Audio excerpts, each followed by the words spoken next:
Hey there everybody, Brian here. In this video I want to show you this car here. This is a 2019 the Hyundai Tucson 1.6 diesel, and this is a comfort model. In this video we're going to have a look around the features on the outside and the inside of the car, and then we'll go for a drive in the car. And then by the end of the video you'll know if this is the kind of car that's suitable for you before you come to drive the car.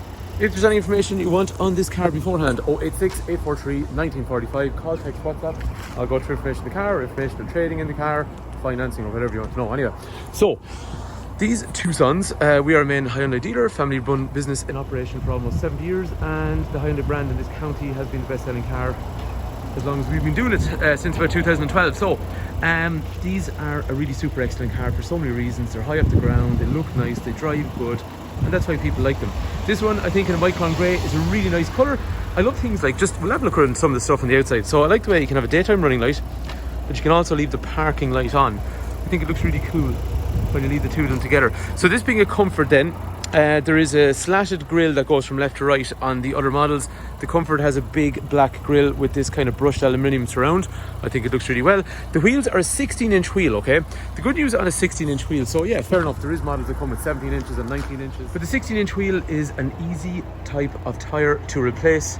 So in terms of cost of running and stuff, well, actually on this car, to be fair, there's a couple of things. Cost of running, I think, are a little bit less on the Comfort model, and this is one of the reasons as well. There's nice taillights on these cars, and to be fair, the Tucson, yes, I'm completely biased, but it is one of the best selling SUVs I think that's ever been in Ireland, consistently since it came out in 2016. It's just a nice, big, square, symmetrical looking vehicle. Anyway, as usual, it's starting to get windy, so let's go for a drive in the car and we'll see what it's all about. In terms of driving these cars, so like the thing about a Tucson is, okay, it's high off the ground, there's nice visibility in terms of looking out the windows and looking out through the windscreen, the cabin is straightforward, the gear stick feels nice. Like this example of a car, actually, in terms of how it drives, the engine feels good, the gearbox feels good, the steering feels good, the brakes feel good, so everything feels nice. But I always found over the years on a entry model car, it feels lighter and more nimble than the higher specs. And I obviously there's less stuff in the car, but I just always found they just seem to drive better. And from the point of view of this car is really going to suit somebody that's pragmatic like me. They want to get in, do stuff at the right time in the way they want, no fuss, everything's nice and straightforward and easy to use. And that's what this car is. It's straightforward, it's high off the ground, looks nice, it drives good. Like I think on cars, it's just the entry models, they weigh less and they just feel lighter and more nimble to drive. I know I sound like some guy in the garage trying to sell a car, but genuinely, the entry models on cars, I'm doing this a long time, and I remember this is something when I started out, you drive like the entry model of a small car or whatever it is, and I just never thought about it, but over time they always drove better. It's the weirdest paradoxical thing, but anyway, look, come drive it, see what you think yourself. Spare wheel, interior of the boot is big and useful. Obviously there's a cover that can go over that, but what a lot of people do then is they move that backwards along through there, and what you end up then is first of all, right, just from the inside for practicality, tray, head restraints, armrest width, drinks holders, isofix,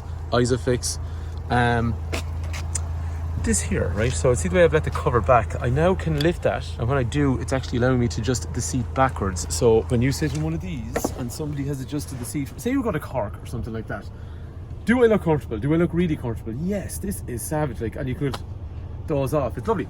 But to be fair, there's excellent, actually just going to show you, there's excellent leg room, and then they put these indentations either side, just for people if you're tall, but like I'm 6 foot and you can see I sit very comfortably in that car. And then just to let it forward, line it back up, light overhead, and the condition of the seats are all in nice condition.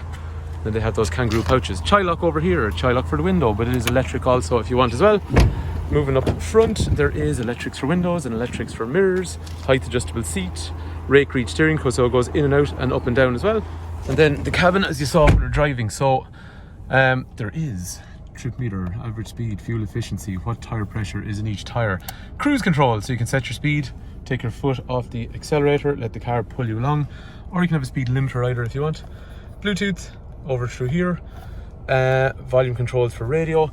I love this, right? And like, speed of the fan, how warm I wanted, where I wanted to blow. Ridiculously simple and straightforward instead of having to swipe through a screen. I get into the car in the mornings, a lot of cars have screens, I need to go I want to turn on the radio and I want to turn on the heating, and it takes so much longer on a car with screens these days. In this, right, I turn on the heating and I press number 1 if I want to go to whatever it is, news talk or something. Seriously, it makes a difference. This is floating, which means it's up a little bit higher, so you know, if you want to glance across, it's kind of still in your eye line. It is not touchscreen, so it's 1, 2, 3, 4, 5, 6 Bluetooth controls, you know, phone book and all that kind of stuff for your phone in there. Volume up and down. I love how straightforward this is. This is for somebody simple like me. Drinks holders, armrest, goes backwards and forwards, got a bit of storage in through there as well. So there you have it. If you want a no-nonsense, straightforward, nice looking vehicle, it's high off the ground, it's got a good level of equipment. Actually, one other thing, totally forgot actually. Big thing on these was the comfort model, cruise control, Bluetooth, air conditioning, alloy wheels. They were the things that used to stick out when people said what's on it. And the parking sensors. So obviously they make noise. And then you get a little radar in through here as well, just to tell you where the obstruction is. So like we were saying to you then, you've got a car that's got a warranty until 2024. It'll be, and actually this car's got a really good service history. So when you look at the car in terms of the previous service work done on the car, it's stamped up all the way through. This is what I love to see on a car, service history all the way through, so that is useful. So it's got a good background that way. But yeah, if there's any information you want about trading in, or if you've got an old car you want to get rid of, financing, and you just want a straightforward, economical SUV, this is definitely worth considering. Anyway, hopefully it's useful. Thanks for watching.